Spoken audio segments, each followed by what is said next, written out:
Agora pa penibile per io, perché che ne vedo un tempo che lo voglio fare. Allora, quello che già viene di cacciare, e quel che cacciava, quello lo pastere cacciava lo formaggio, che lo tumo, ammassava la gaspo, tirava la gaspo, e sortiva lo tumo per la gaspo, e poi lo plegava in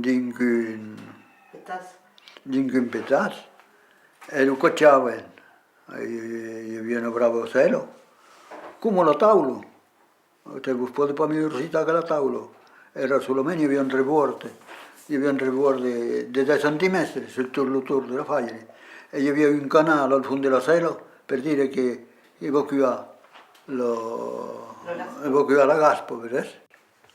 La picciolaccia. E quando ne aveva più, che non mi dice cosa s'accavava, quello restava. Guarda chi che se faceva il miglior formaggio, lo mancava. Se lo cacciava troppo, lo seccavo, se non lo cacciava per demorava le gaspa del formaggio.